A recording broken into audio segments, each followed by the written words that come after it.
What? No footnotes?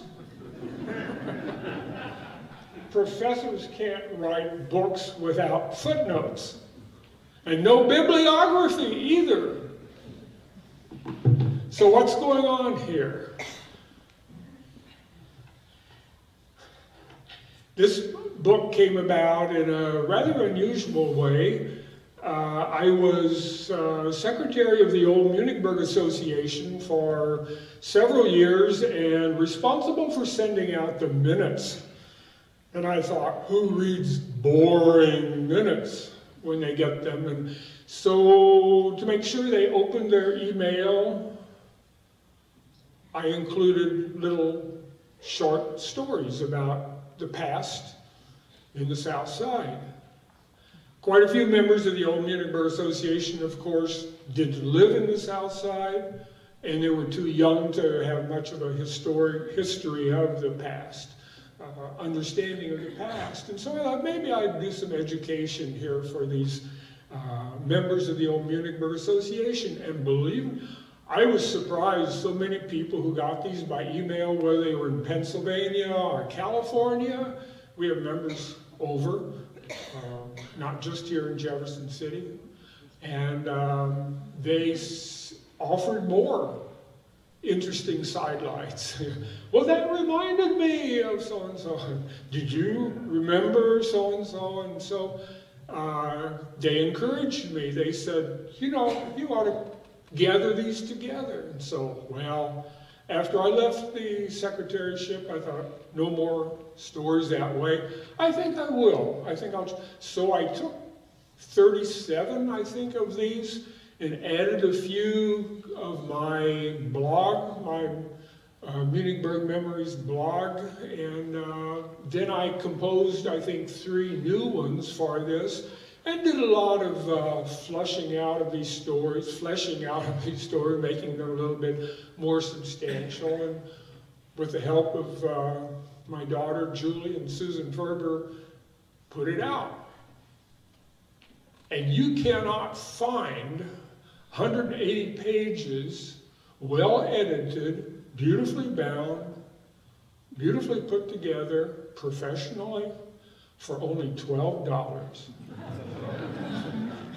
It really is a good buy. All the proceeds from the sale go to the old Munichburg Association to further their work in the South Side. How do you talk about a book with 50 different topics in it?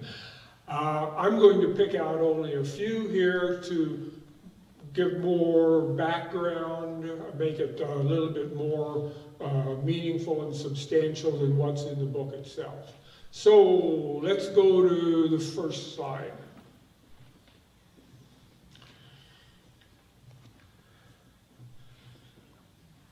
At the beginning of the 20th century, around 1900, 1905, there was a movement going in Christianity in the United States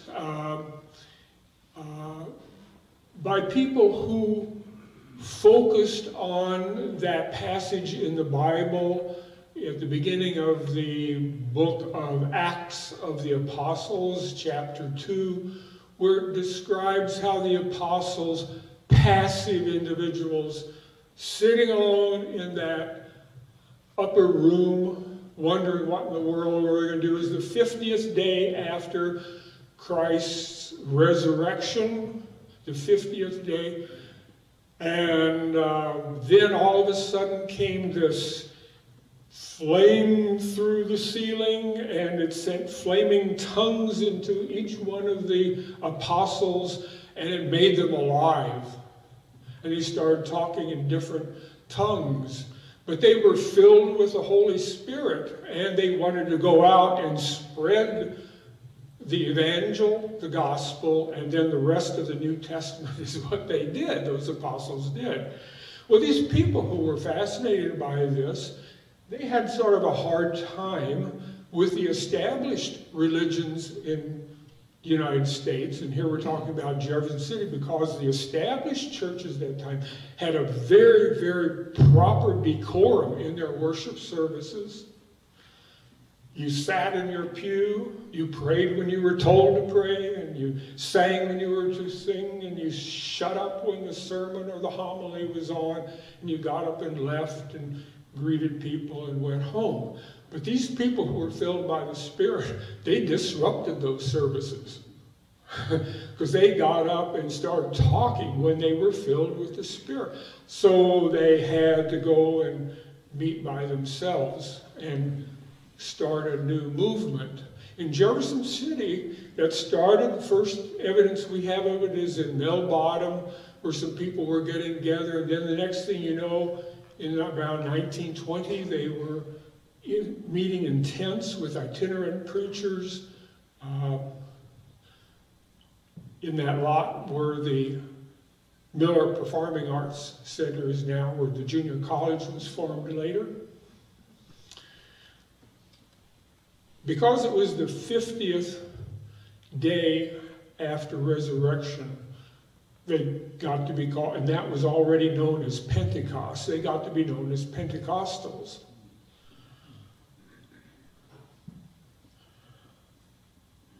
By 1929, they had found a meeting place in the Old Dumpling Theater. And if you want to know about the Old Dumpling Theater, which is still there, in the 100 block of East Dumpling Street, you have to read the chapter in the book, which is about the glorious, short-lived life of the Dumpling Theater,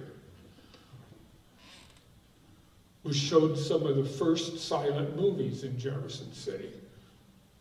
Film of picture shows of what was going on in the war in Europe at that time, of the state capitol being built. You didn't have to go up into the high street and watch them build the new capitol. You could go down to the Dumpling Theater, boxing and wrestling shows. The Black Republicans had their state convention there because it was the largest auditorium in Jefferson City. Well, I can't go into that, but these people who were meeting there called themselves the Glad Tidings Tabernacle, 1930 and 31. Their preacher, and you can see this in the newspaper, and you can see it in cards that were distributed. You can pick them up in collectible stores around town. Said that come and hear the American Indian pastor, preacher, because they had an American Indian who was leading this Glad Tidings Tabernacle. I don't know if that's him over there on the right, the sign in the dark suit or not. Within a couple of years, Reverend Sanders came in, whose son happened to graduate with me in high school, and his son, Eddie, told me that he was born in that building. It was during the Depression in 1934. The family, the pastor, preacher, I think they called him, family, lived up in what used to be the balcony, and he was actually born. I have a hard picture thinking of a mother giving birth to a child in the balcony of a big abandoned auditorium, but he said that's what happened to him, how he saw the light of day. 1930, I may get the year off, 32 or so, they made application to join the Assembly of God, the Assemblies of God that had just been organized in Springfield, Missouri, and they were accepted. And so this was the birth of the Assembly of God congregation in Jefferson City in that Dumpling Street Theater.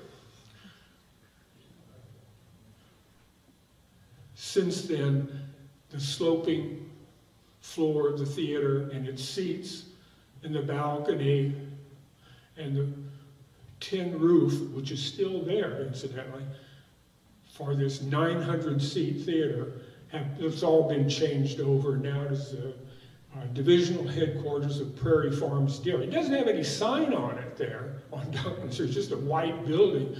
but it's technologically as up-to-date as any building, any office you would find in Jefferson City. Its Central Dairy is a divisional name for Prairie Farms in Jefferson City. Well, the Assemblies of God moved out.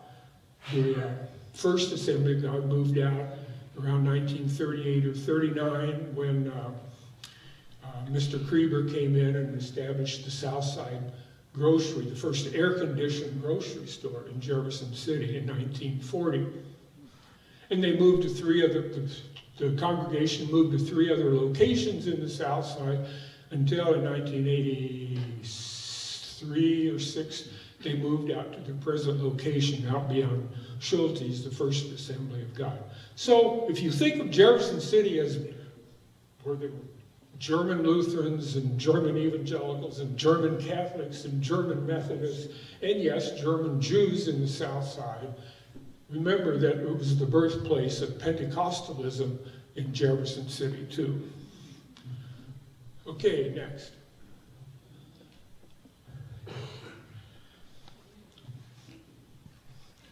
In the 1910s, Jefferson City was experiencing something which was going to change it forever, and that is cars coming in. Well, other towns were experiencing it too. Up until that time, it's the decade that saw the Capitol being built and streets were being graded down, and the streetcar came in, and a lot of new things were happening to change the face of Jefferson City. But up until that time, it was a pedestrian city. People walked everywhere, and it was a self-enclosed city, and within its original built-up area. But then when cars came, the town experienced its first, what I would call, geographic spread. I headlined the sketch in the book, Urban Sprawl, which I don't like anymore. I would have cut that out and called it was geographic. It was time when Jefferson City started expanding outward, and we've been expanding outward ever since. There were 4 subdivisions that developed in the 19-teens around the First World War, just before the First World War, when cars were coming in. We called them additions in those days. Today we call them subdivisions, but in those days they were called additions. One was Washington Park Addition, distinguished by the names, street names of states, Delaware, Ohio, Michigan, Georgia, Kansas, Virginia, Montana, Colorado. There used to be a Nevada and a Louisiana street out there. They've gone, because Washington Park, the park, was developed later after the addition was already there. And they took over some of the platted streets in that area. Another one was Wren Addition on the east side of town, which is distinguished by its certain street names, which were a continuation of the original plan of street naming in Jefferson City, which was to use president names. You all know Washington, Jefferson, Madison, Monroe, Adams, Jackson, downtown. And now out in Wren Addition, they continued that with Lincoln and Johnson and Garfield and Taylor and Polk and a lot of presidents like that. Those 2 subdivisions were aimed at more modest homes, modest people, people with modest incomes. The lot sizes were smaller. The 2 that came, other ones that came during that same decade were the what we call Wagner Place out at Fairmont Boulevard and Morrow Drive and Oakland and Hillcrest. That area came in, put in there by the Wagner family that made their fortunes off brewing beer in the South Side before they sold it to the Marshall family. That addition brought 2 innovations to Jefferson City in the layout of the town. One was, it was the first time in Jefferson City in which streets were laid out intentionally according to the lay of the land, curving streets, irregular lots along them. That was new. Today, almost every subdivision really has some kind of curvature to its streets. But that started with the Wagner addition out there on Morrow Drive and Fairmont Boulevard. The other innovation that they brought in was they got rid of the name street. Street got to mean you walked. You walked in streets or on sidewalks along the streets. And they thought, well, people are driving cars now. Let's call it a drive. People are driving in the streets. They're not walking in the streets. So they introduced the word Morrow Drive, Fairmont Boulevard, and you'll be hard-pressed today to find new subdivisions going up that use the word street, even though they're streets, but they don't like the word street. They're called drives or places or avenues or a lot of other things, but they're not called streets. The other one, the fourth one, was what we call Woodcrest. And that is the subdivision up by Capital Region Medical Center, from there over to Thorpe Gordon High School on that high ground up there. I have one essay in here which explains why people with money always chose to live on high ground. The higher the better. We don't do that necessarily today, but they had to do it in those days. The Wagner Place and the Woodcrest edition came in about the same time, and they competed against other. You look at the newspapers, whether they're the English newspapers or the German language newspapers, because the Wagners, of course, were German. They were brewers, and they were trying to attract the same crowd of people at the same time. And they were rather fiercely fighting. At the same time, a war was going on in Europe, and a lot of things were going on. But anyway, they sold out their lots of Woodcrest. The interesting thing about Woodcrest, they continued, incidentally, the name street and also the grid pattern coming up Monroe and Jackson streets out there. Was that it was developed by a man by the name of Stewart, and he called it the Schoenberg, S-C-H-O-E-N-B-E-R-G, Beautiful Hill, Schoenberg, real estate company that laid out Woodcrest. And I got to thinking, where did Schoenberg come from? Stewart wasn't German, but why did he choose a German name? So I looked back, way back, in 1869, right after the Civil War was over, the Ewings, not H.W. Ewing, but Clay Ewing, built this home out there on the top, where the Oberman Mansion is. As far as I can tell, the Oberman House is on Woodlawn Drive. He built this up there, and he called it Schoenberg. And I don't know why the Ewings, which are probably out of Kentucky or some hill country over there, bluegrass, why they would call it a German name. And it may have actually preceded that, because there are plenty of references to people going out to Schoenberg to have picnics. Churches had picnics out there on that hill. You can read in here about how the newspaper described the parties they had out there. They used French words. The parties were fête champêtre, rustic parties. They had Chinese lanterns. This was before electricity. Had Chinese lanterns out there. People came by their buggies to go out there. Ewing, Clay Ewing, of course, had been mayor of Jefferson City. He was a justice on the Supreme Court. He was a state representative. He was a member of the Missouri Board of Curators. And his parties attracted elite crowds. It's all reported in the newspaper. They list the people who actually attended there, and it's really who's, incidentally, there's a Ewing home also on Capitol Avenue, which has been well preserved. Schoenberg didn't get to be preserved.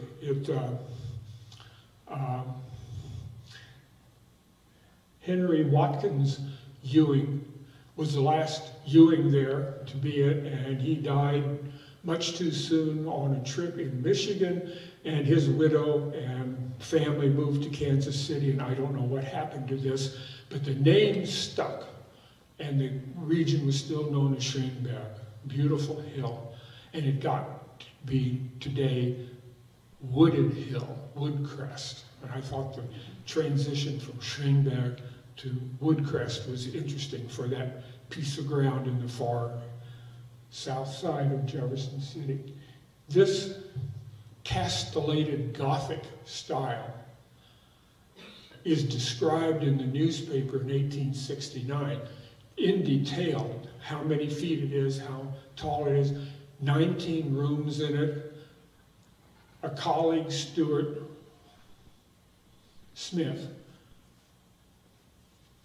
a lawyer colleague, built a home right next to it. I couldn't get a picture of that, which had 21 rooms in it. So there were 2 homes up there. Castellated Gothic is what it was called. This photograph is from Sudan's pictorial souvenir of Jefferson City, published in 1891. If you look at Carl Daig's photographs of Jefferson City taken from the dome of the old state capitol, and you look all across the south side, you will see Schoenberg in 1891, sort of blurred, but you can pick it out on the horizon up there where Capital Region Medical Center is today, closer to Thorpe Gordon School. It's up there in the trees. Okay, next.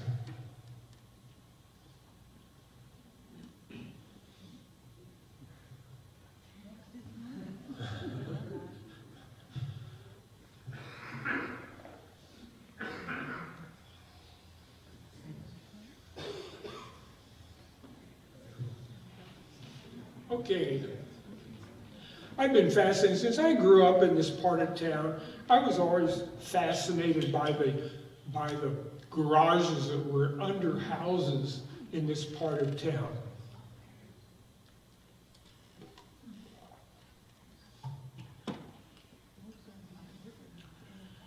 Bunker garages, as they're called. This is the 800 block of Mulberry Street, taken just a couple of years ago. You look carefully at that, you can see how the garages are built in the side in front of the houses. The one in the middle has got a lot of what we call local kitsch to it. It's got all sorts of yard ornaments to it. Both that one and the one on the left have turned the tops of the garages into little patios or veranda type things where you can sit out and watch everything that goes on in the street. The one on the right has the original garage door. Now, these garages were built for Model Ts, and so you can't really fit a modern car into them, and they're used more for storage than they are, of course, as car garages. In 1910s, once again, when cars were coming into the south side, streets got to be graded down so they could put in water mains and sewer mains. And I guess they didn't have any storm sewers, it was all. And gas mains went in at that time too. They wanted a street that had curbs in it and had some kind of pavement. All that came in about the same time. Mulberry Street got knocked down. When those houses were built, they were built at street level.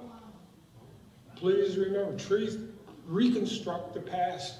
And it was really a slope that went across, because the other side of the street does not have bunker garages on it. The houses are really at street level. So really the land sloped down in that area. When this was done, the landowner on that side, one of the landowners, Adam Deeg, that's D-E-E-G, there's a street behind here called Deeg Street, D-E-E-G, said he was going to have to cut off the front of his house and remove it and put it in the back side because there was nothing but a steep drop-off in front of his house. He didn't like it one bit. Well, you turn lemons into lemonade, and so the people who found their houses perched up above decided to use that space underneath for their new cars that were coming in, and so they excavated the space underneath. Now, there are quite a few of these in the South Side, but in a restricted area, and I haven't made a very good survey, complete survey around Jefferson City, but there's, I'd say that 90% of the bunker garages in Jefferson City are in the South Side, and more restricted actually to Mulberry, Broadway, maybe Washington, and in that area, and closer to the expressway too, to the downtown. So the question comes up, why bunker garages here? Because streets were being graded down all over the central part of Jefferson City at that time, but they don't have bunker garages in them. And being a physical geographer, this is a no-brainer to me. You could dig under these houses. It was soft. You go down 20, 30 feet before you hit bedrock. Get out your shovel and just dig it out. Put up some forms there. By this time, poured concrete had come in. You didn't need cut limestone blocks. And put in some forms, pour some concrete, and make your own garage out of it. But in other parts of the town, where you go down a couple feet below the surface, you hit rock, bedrock, where the street had been cut down. You can think of Monroe Street coming up from the expressway up towards Dublin Street. You know how you have those rock walls on both sides of Monroe Street there? Well, the old Stegmeyer house sits on that corner next to the Central School, which is now the Jefferson City Public School Administration Building. And they sit perched up high on that bluff, but they can't put a bunker garage in there because it's bedrock. You have to get dynamite or blast it out, and that, of course, would ruin your house if you did that. And so they don't have it. We have, in this part of the South Side, a very thick layer of loess, L-O-E-S-S, wind-deposited silt, which is very, very easy to dig into.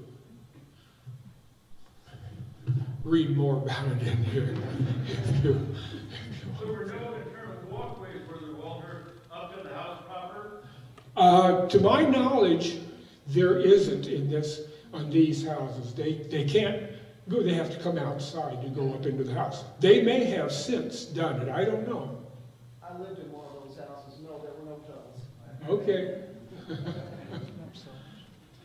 I have, since I took this photo, or Susan Ferber took the photo, been sent from Pennsylvania a photograph of one of these houses. It may be the older frame house that I'm on, which was taken before the street was down, and you can see there's the lawn in front of it coming out flat, which proves that, these houses were built at street level, and I wish I had that picture earlier. It was from the Burkhalter family, if you know the Burkhalters, or Elaine Opdegraft, or now Mrs. David Langerhans, an accomplished organist, I must say. Okay, next.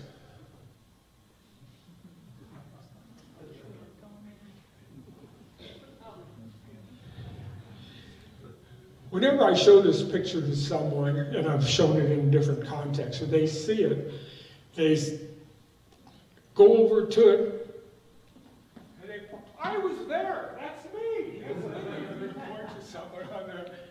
And I'm surprised how many people in the South Side, as kids, remember going to see Robert Wadlow, the tallest man in the world, come to Jefferson City.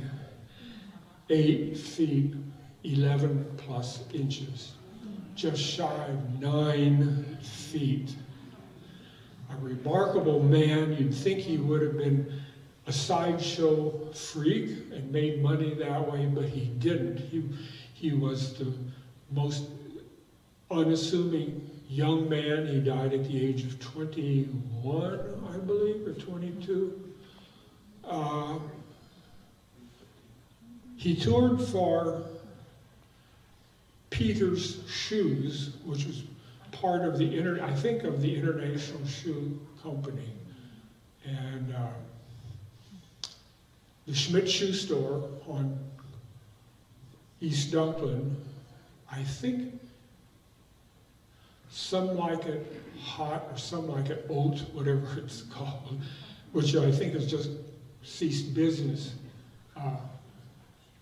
is in the building that the Schmidt Shoe Store was in, a beautifully restored building with the big oak beams holding up the tin ceiling in that area. It's a beautiful building, narrow building, the Schmidt Shoe Store.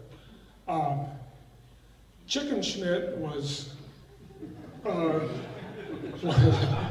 of the great, when you grow up with a name like that, it's just common.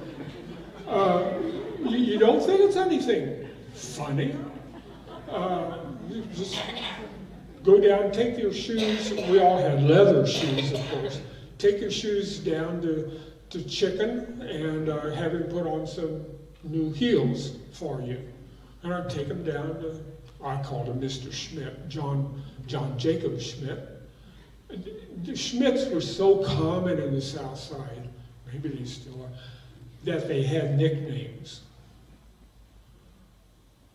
His father was never called by his given name, but was Hans,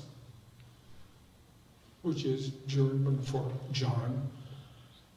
Around the corner where Echo is was Eisbär, E-I-S-B-A-R, umlaut over the A, which means in English polar bear, Eisbär. He had a sign outside his saloon with a colored picture of a polar bear on it, because he always had ice that he brought in, wagoned in, hauled in from the Morrow River.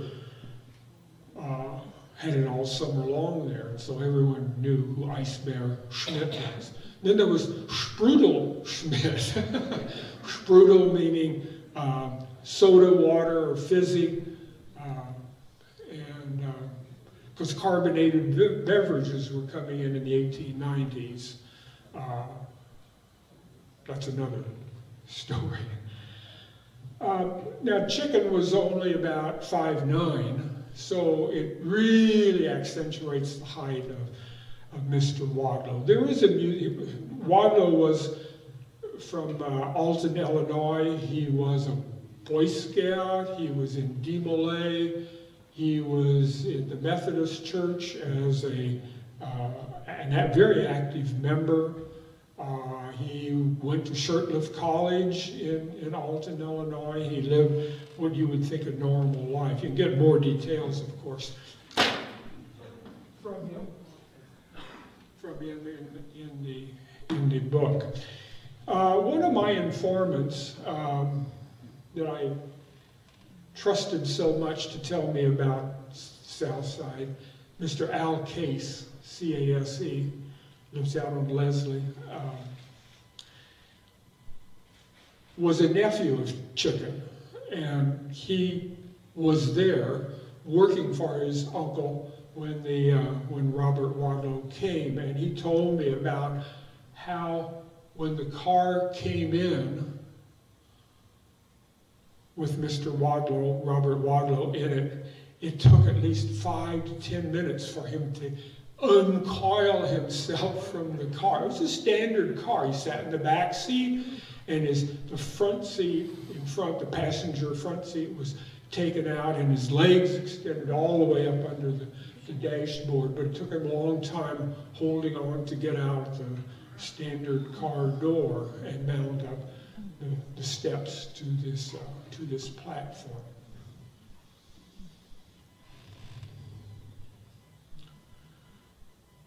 Robert Wadlow has a museum for him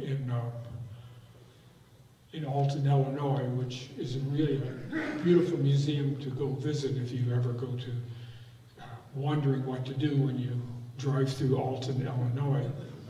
And has a statue of him at the right. You can have yourself taken, a picture of yourself taken next to a full-scale replica of Robert Wadlow. He died, as I said, much too early from an infection in his foot. He wore a brace, an ankle brace, and apparently scratched the skin, and he was not able to recover from the infection there. His problem was, of course, from a pituitary gland, which would be corrected today or early on. Next.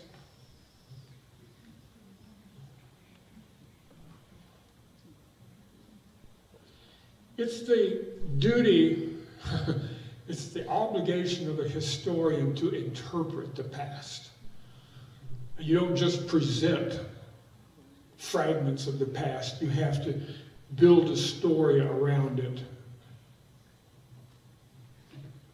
The German word for history is Geschichte, which is story. And the French word histoire also means tell a story. Little kids would tell their mother, or mothers would say, oh, little Pierre, that's a petite histoire, a little lie that you're telling me.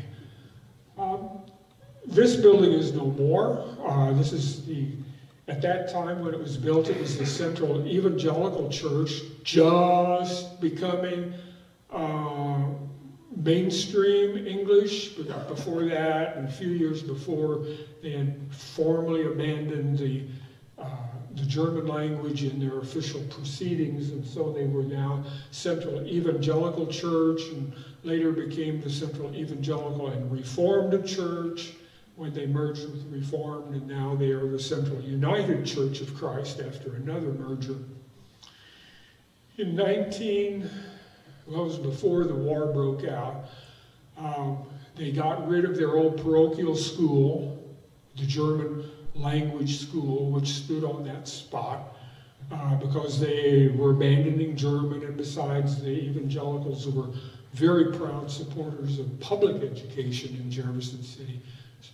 Several of their members have been presidents of the Jefferson City School Board and all that. So they had no reason to have their parochial school there. And on that place, replaced it with this building. One of the remarkable, and I've got a piece in here about getting rid of the past and embracing the new. And it was remarkable how the church was able to make this transition in the German cultured South Side from a German ethnic church to become a mainstream English-speaking church. And one of the reasons they were so successful is that they built this school. And now Germans are a patriarchal society. I mean, fathers, men run the church. At this time they did. But they listened to the youth of the church. This church, back in the 1870s, organized the first YMCA in Jefferson City, 1870s. The Christliche Jünglingsverein, the Christian Young Men's Association is what it was called in German. Probably because the Germans had a long culture of physical culture. They had their Turner societies. There was a Turner organization on High Street in Jefferson City. There's a Turner Hall in Herman and Turner Halls in St. Louis and so forth. And I think that's where this church got the idea to form a young men's YMCA, Christian Young Men's Association. But when they were building this, they formed a new English-speaking YMCA. Yes, this is a YMCA, organized and associated with the National YMCA. And the old patriarchs of the church, Fred Bender, the Dahlmeyers, people like that, listened to them. And they said, we're going to build not just a Sunday school building, but we're going to build a convention center. Now, they didn't say that. That's my interpretation. I say this is Jefferson City's first convention center. It had an auditorium, which could easily seat 200 people, a raised stage with colored floodlights that came out of the floor, had a curtain, of course, and 3 stage doors, entrance for their stage. They had 26 classrooms surrounding this auditorium on the 1st and 2nd floors, and could have meetings in there holding 300 people. There wasn't any facility like that in Jefferson City. There was a Carnegie Public Library, which had some problems. Well, it wasn't nearly as large as this was when it was opened up. And there were other buildings, the Assembly, the House of Representatives was often held for meetings there, but it had certain limitations to it. Lincoln University, of course, was completely off limits. There was no high school with a gymnasium in Jefferson City, or a meeting space that long. And below the auditorium was this gymnasium that the YMCA planned. It had a basketball court in it. It had pool tables, Schmidt quality pool tables. It had shuffleboard. It had handball courts. It had a punching bag, a boxing punching bag in it. It had a seating area for a limited audience to sit and watch what was going on. It had a kitchen with enough dishes, no plastic at that time, but enough glass and porcelain dishes to serve 300 people. 300 people? Of course, you had to wash all those dishes too. But it served a lot of people. And then, if that wasn't enough, they put in a bowling alley. And here I need to correct the Jefferson City Tribune. For 3 times in the last 2 months, when discussing the parsonage, which is off on the right, which was demolished in early December, unfortunately, but it was demolished. In between the parsonage and the Sunday school building, if you look at there is a concrete driveway which went to the pastor's garage. You can see the white doors of the garage in the background there. In 1920, the YMCA, the Evangelical YMCA, they were the signers of all the documents, constructed a bowling alley under that concrete driveway. The concrete was the top. This is sort of a bunker bowling alley. And its only access was through the Sunday school building. Now, the Tribune said 3 times in talking about the parsonage that it had the city's first bowling alley in it, and that is false. You know, once something gets put in the paper, sometimes people take it for fact. and this is wrong. The bowling alley was not in the parsonage, first of all. It was under the driveway, and it shared a foundation wall with the parsonage, but it was not part of the parsonage. It had been built 20 years earlier.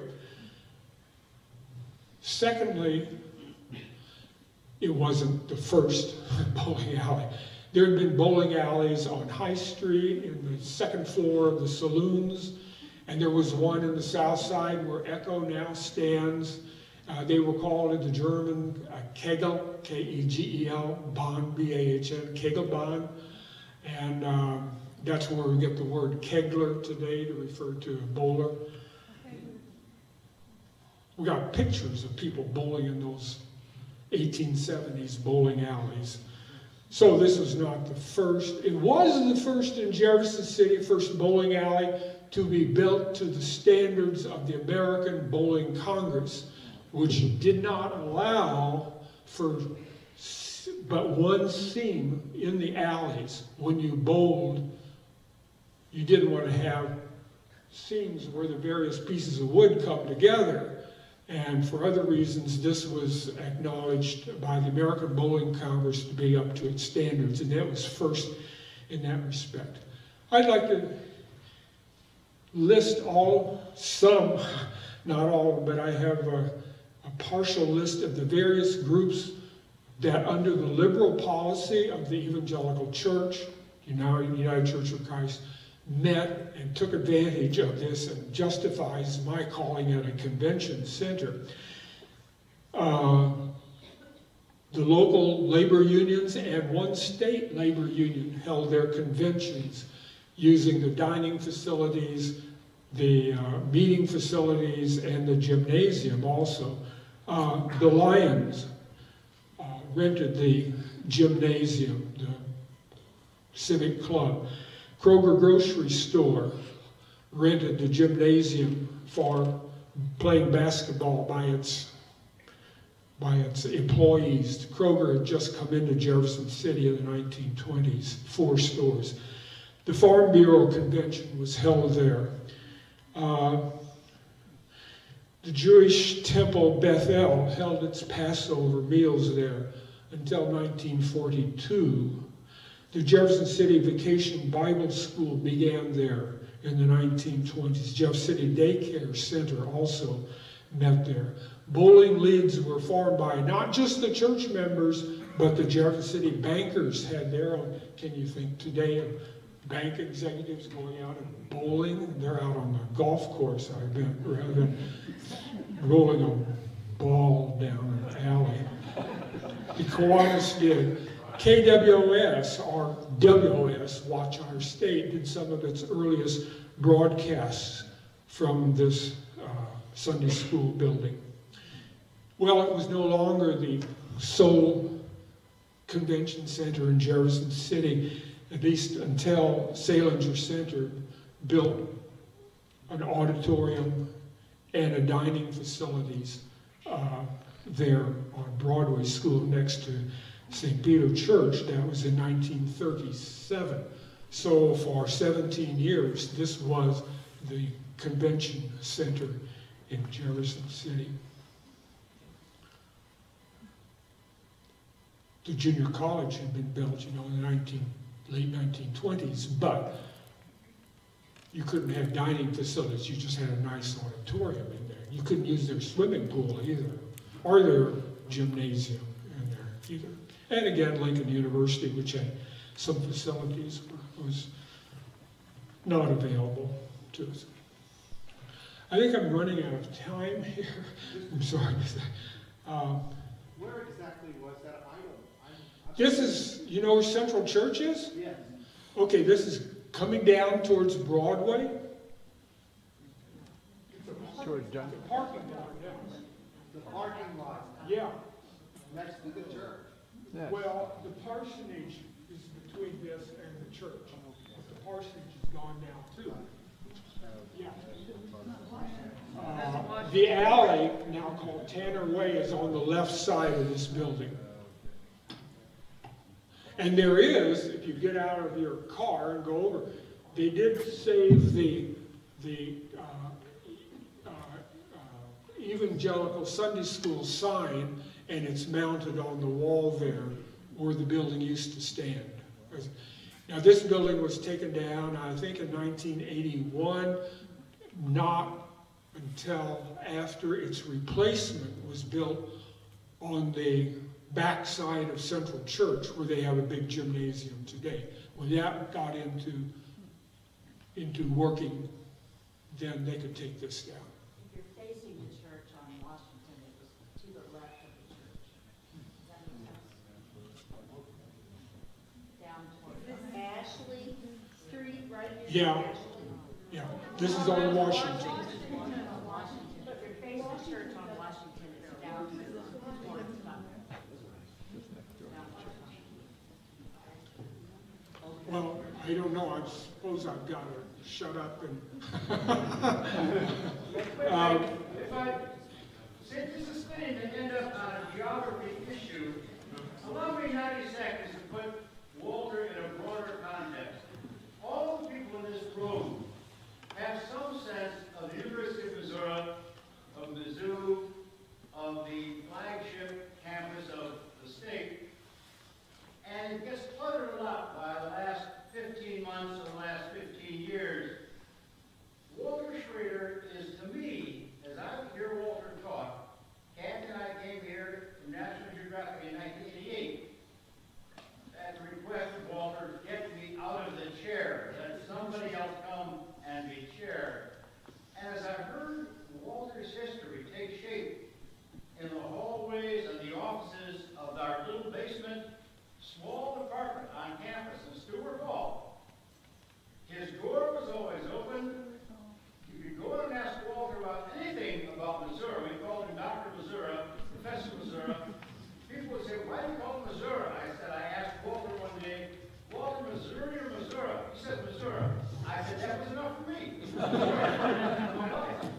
But as I hear him talk, and you think he's a physical geographer, but he knows his cultural patina so well, he's got the cultural lore attached to the bedrock or the lost soil.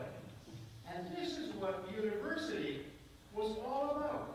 Open doors, open minds, real history, not acquired through crash courses, but by living in it, and then giving geography life. We have geography at Mizzou primarily because of a very man named Walter Schroeder, who was honest in the discipline and honest in university, and students loved him and still love him. I wish you all to think, there is our Mr. Mizzou, Walter Schroeder.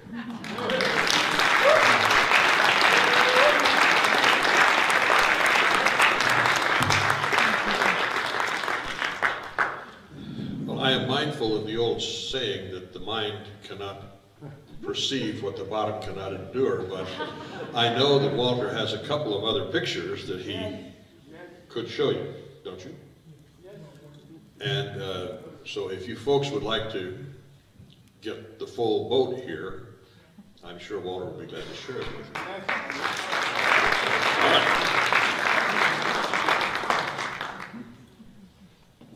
Actually, I think there's only one, and it's not a picture or anyone.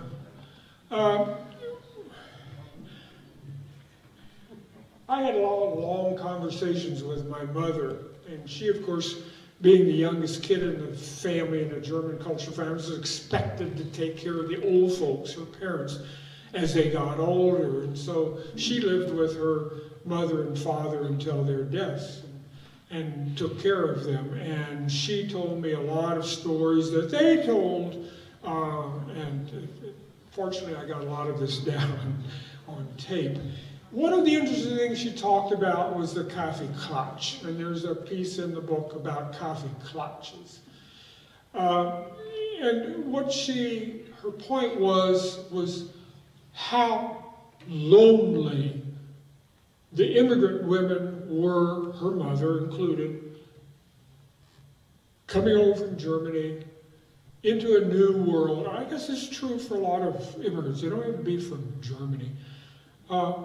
And having to find their way in a new society. And in those days, a woman was housebound. Her husband got a job someplace. My grandfather was a carpenter. He worked for Henry Wallow. Carried bricks sometimes, but he helped Henry Wallow in building things. And he was out and he learned English. He learned how to get along in society. He was assimilated pretty quickly. But the woman wasn't. She was housebound. She had kids to take. She talked like kids all day long because that's the only people to talk to were all these children around. There wasn't any music unless she sang to herself. And it was rather, so the neighborhood women would get together and in mid-morning, gosh, they'd started work at, daybreak or so with all their chores they had to do. And they would come together in one of their houses and have a cup of coffee. Boiled coffee that was on the wood fire stove back there, sitting there all morning long and probably into the afternoon too, keeping hot on the stove. And she'd invite a couple of friends over and they'd speak in German, adult talk.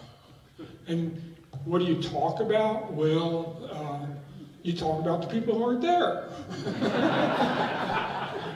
That's what klatschen is. A little k, that's a verb. Klatschen, and so these got to be called here and back in Germany too as a Kaffee Klatsch, coffee gossip, and that's really how it translates, coffee. And they give them a little piece of cake to eat with it. Kuchen was the general name for most of the kuchens that my mother and others told me about were these shortbread based cakes, and then it had a fruit filling or a cheese filling in maybe a custard if it was a fruit on top, maybe a meringue if you want. It was very simple to make, but it was a nice thing. It had fruit in it, and you can see some of the kinds they had. The Schmierkäse, that is the cheese that you could spread with a knife, which we call cottage cheese, I think, or cream cheese. It's the Käsekuchen, the Apfelkuchen, the Pfirsichkuchen, and the Kirschkuchen. And if they got to be more cake-like in texture, what we would think is cake, it got to be called a torte, and had a Kirschtorte, which is, is a Black Forest cake like that.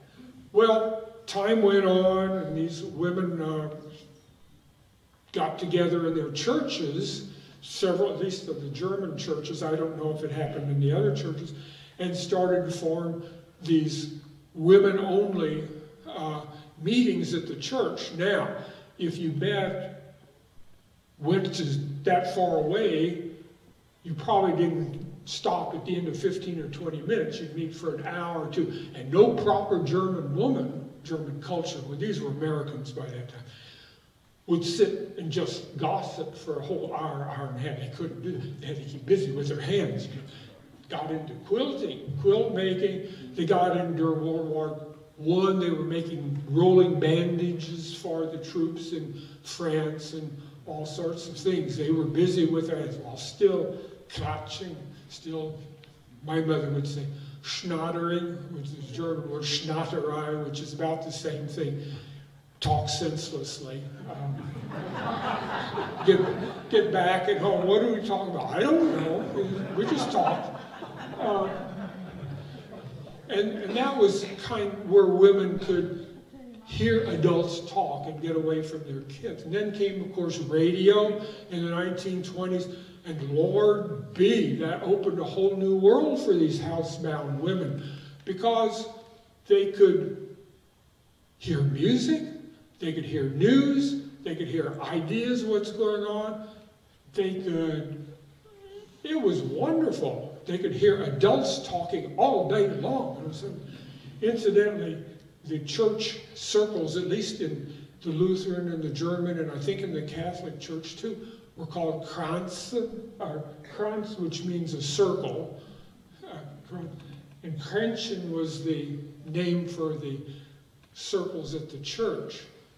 And that directly translates into, of course, the English word circle, And I think that's where, at least in the evangelical church, they got to be called circles. They could have been called a lot of other things. They could have been called groups or something else, but they call them these circles. And I think that comes from the German word Kränzchen, which means a little circle. The C-H-E-N is a diminutive ending in German. Mädchen is a little girl. A Bubchen is a little snot-nosed boy. Hauschen is a little house, and so forth. Hanchen is little Johnny, and all that. So that word, I think, is where we get the word circle for these women's groups in church.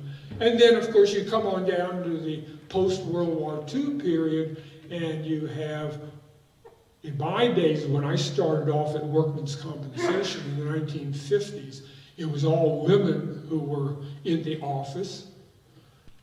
They had men for attorneys, but the women were the office.